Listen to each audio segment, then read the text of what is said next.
Independent Radio Abuja, 89.7 FM.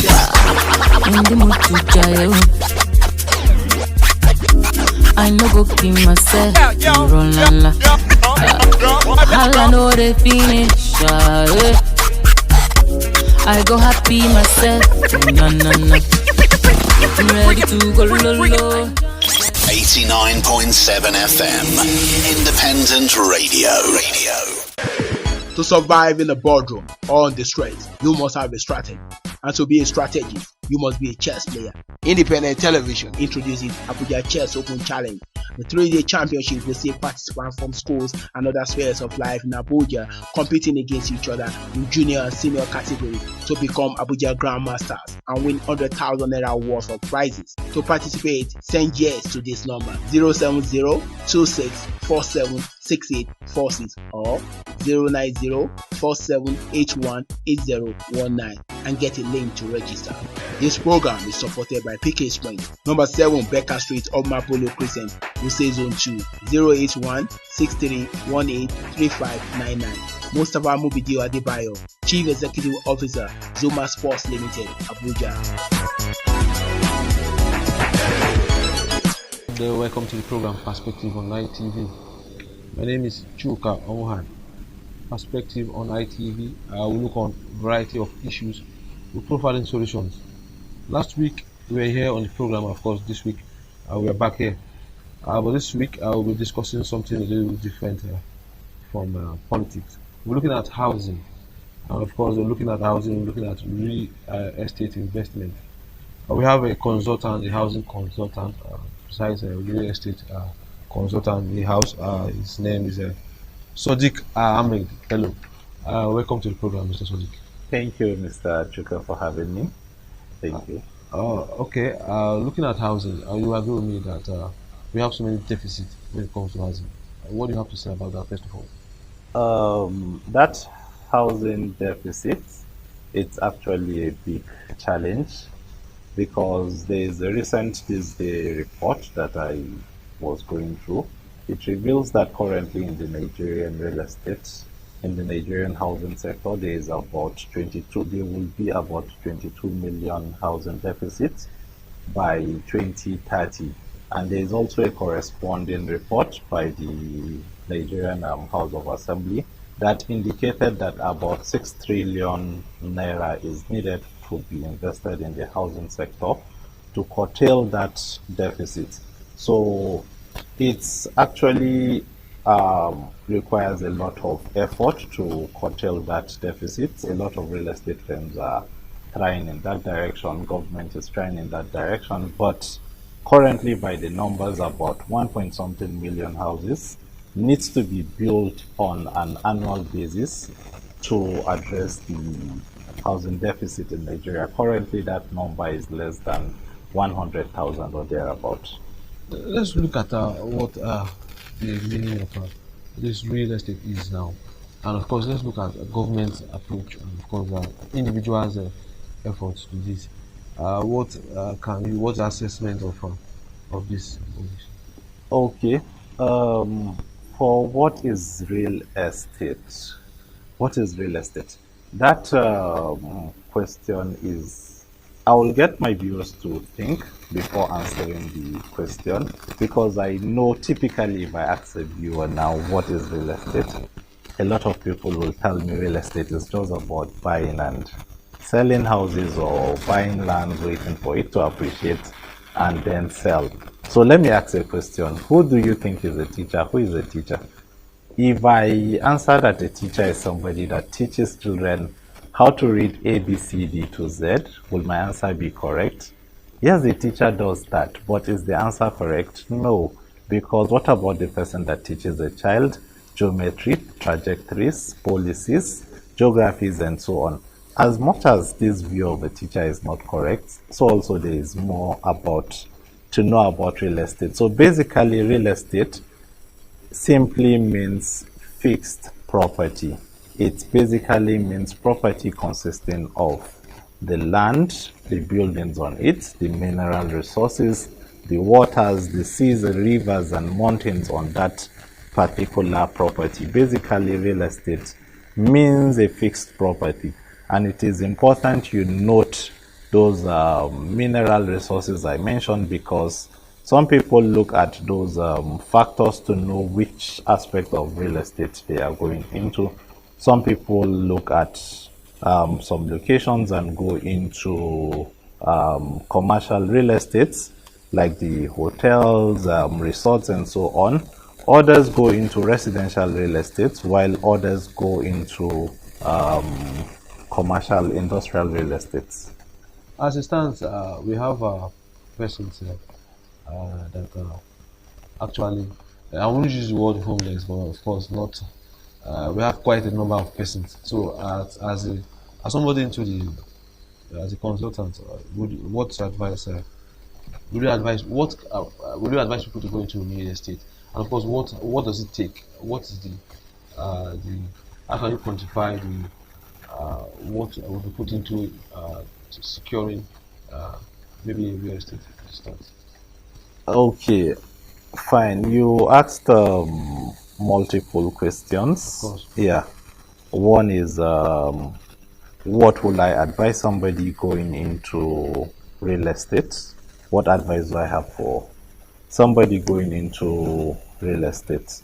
For somebody going into real estate, it depends on which real estates you're going into, because the ball game you will require for a commercial real estate will be different from what you will require in the residential real estate and the industrial real estate. Of course, when it comes to mind of so many persons, you agree with me that if you talk about real estate, the direction people tend to look at is that of a property having a roof over your head, first of all, and of course, except for your disclosure now. Yes. But let's look at that of housing as it concerns. It's okay then. So for that purpose, if you're looking at getting a property as we have specified now, typically there are key factors you need to look into, and those factors are what will make you, one, comfortable in that location if you're buying it for a residential purpose, and two, give you a fast ROI within a short period of time. So those factors: one, you're looking at a location that is close to a bulging city, like any city that is expanding in population rapidly. Yes, currently in Nigeria, Lagos, Abuja, Port Harcourt are the best places to invest in real estate, because they are cities that are growing very, very fast. Second to that bulging city, if you have a location either close to or within that bulging city, it's a good place to invest in. Number two, you're looking at town planning. That place might be a bush today, but what is the plan for that place? Does it have a very good layout that when it materializes? Because a funny mistake a lot of people make in investing in property, a lot of locations they see today and refer to those locations as bush. In the next few years, they will not even be able to afford rent in those locations. So in real estate, find out what is the town planning, what is that place meant to serve. Number three, access. A location with multiple access close to town, close to the industrial part of that location is an added advantage. It determines how fast that property is going to appreciate. And aside the access, you're going to have purpose. What is that place meant for? If you have a property within an industrial area where the value is high, that property, just like its neighbors, is going to appreciate very fast. So you're looking at, as I have mentioned, you're looking at a location close to a bulging city, a city that is expanding in population. You're looking at town planning. You're looking at town planning. You're looking at access. You're looking at access. the proximity you're looking at, purpose of that particular property, and so on. So there are a lot of factors you're going to look at, and another important factor you're looking at is proximity to institutions, either government institutions or multinational companies, or industrial area or university or so. If you have a location, a property in a location that is, if you have a location that is close to those institutions, is bound to appreciate very fast. So the more number of these properties a property has, the more number of these factors a property has, the more likely it is to appreciate very fast. So watch out for those factors. Now, there are other issues that we have to ensure, like as it concerns in the FCT, we have seen demolitions, of course, maybe more of the rural areas demolitions are work, but of course we've seen estates being actually demolished. So how do you look out for not to find yourself in a very difficult corner as it concerns the issue of having your estate or having your house inside the estate demolished? Okay, to properly answer this question, let me walk the viewers through the property buying process. Yes, there is a detailed step-by-step process through which you can buy property, and be rest assured you are buying peace of mind. So the first phase of your property buying process is need assessment. You carry out a need assessment, you do budgeting and scouting. This is your first process: need assessment, budgeting and scouting. You determine what exactly it is you're looking for. Is it a residential property? Is it for industries? Is it for plaza? What exactly are you looking for? After determining what you're looking for, what is the budget for that particular thing you're looking for? You have done your budgeting, then scouting. You go in search of that property through realtors and whatever company you want to go in search of. Fine, you have gotten the property, then the phase two. The phase two is the inquiry phase of the property purchasing process. That is when you inquire what kind of title is this property having, where is the location, who is the owner, get the necessary title documents of that property, and then for the phase three. The phase three of this process is the verification. The verification is where you get a lawyer or you go yourself to conduct a search in the necessary regulatory agencies to confirm that this title of this property is actually genuine. And if it's genuine, that's when you have to carry out a due diligence. Okay, this person that owns this property, who is this person? The company that owns this property, who is this company? Because there's a matter I'm currently seeing how it's going. Somebody bought a property only for another person to come to claim that property. They are in court now. Unfortunately, the company this person bought this property from is a non-existent company. Corporate Affairs Commission don't have them as a registered company in Nigeria. It's not a registered company.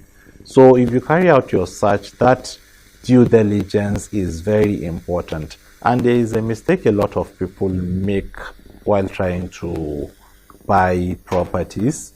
They don't involve surveyors. It's very, very important, because there are a lot of dubious people in this world today. You can have two properties in very close proximity, one having a bad title, the other one having a clean title. The one with a clean title is what they are giving you to go and search with, which obviously ages or the regulatory agencies will tell you that, okay, this property is not having any issues, while this is the property they are selling to you. So to ensure that doesn't happen, a surveyor needs to get the coordinates, which are the exact landmarks of that property you are buying, to confirm that they correspond with what is on paper that you are taking for search. If they are okay, then you can proceed to carry out your search. Fine. That's the third phase. That's the third process. After the third process, you are moving to the fourth process, which is agreeing on prices, payment terms, and you're agreeing on prices, you're agreeing on payment terms, and whichever agreement, and you guys are having a contract of sale prepared. It's that contract of sale that clearly spells out this is what the buyer is expecting from the seller, and this is what the seller is expecting from the buyer. And that contract of sale protects both the buyer and the seller. It protects the seller from selling it to another person if he gets a bigger offer, because you're going to have a lot of unfaithful sellers that you guys have discussed, you have deposited, but somebody is coming up with 100 million naira extra he's selling to him. So the contract of sale, when signed and deposit has been made, guarantees that this person cannot sell this property to another person because there is a contract already, and it ensures that the seller, the buyer, cannot pull out without losing something. So that is the fourth phase. Let's go to something else. Okay. Let's look at government's involvement in all this, because as I noticed, as somebody as a watchdog, I noticed many empty estates in the FCT. Let's take the FCT for an instance. So many empty estates. What's government's role in providing? You think government has a role in providing a sort of housing for people? As a consultant you've been, what do you think? Do you think government is trying anything possible to make sure the citizens are well covered, sheltered? What's your take on that? And I think we'll be wrapping up very soon. Okay. For government involvement, yes, government is trying its best. Government is trying its best, but housing is not something that comes affordably. I think government will still need to double up its effort in availing mortgages for citizens to acquire houses. And also a very important recommendation, in places like FCT, there is hardly houses of 15 million naira now, except in the distant outskirts and so on. And typically that is what the mortgage bank still makes available for citizens, which a very little percentage of those citizens are actually qualified to get up to that 15 million naira. I think that should be looked into to make housing more available for citizens in general. We'll look at something lastly now. Let's look at security. In times that we find ourselves now, we know things are very skeptical and tight. What is the plan? What are the plans for security as a consultant? What do you advise persons as it concerns when they're scouting for housing and of course estates? Okay. Is it security of life and property in security the of estates? life and property, and of course you've talked about not losing the estate, or we had a little brief. Okay. Yes. For security of life and property in the estate, times are really changing.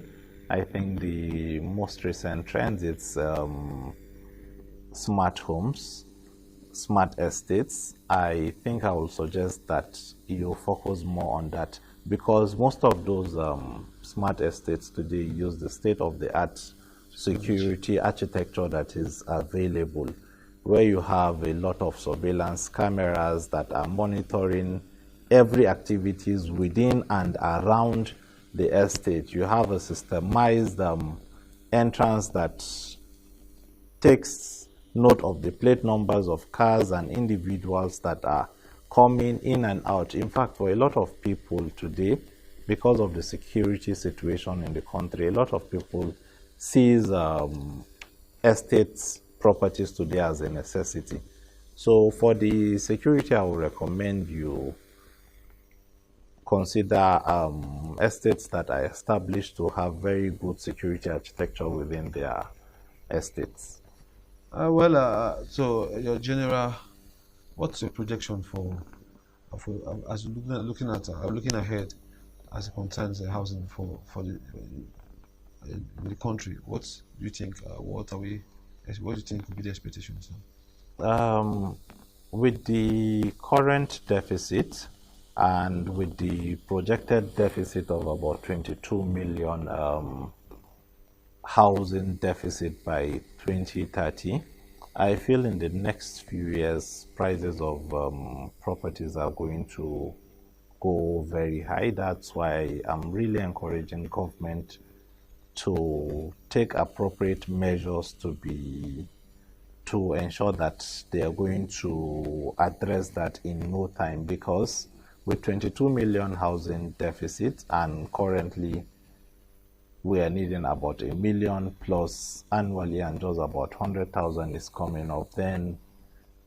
in the next few years it's obvious that prices of properties are going to be very high.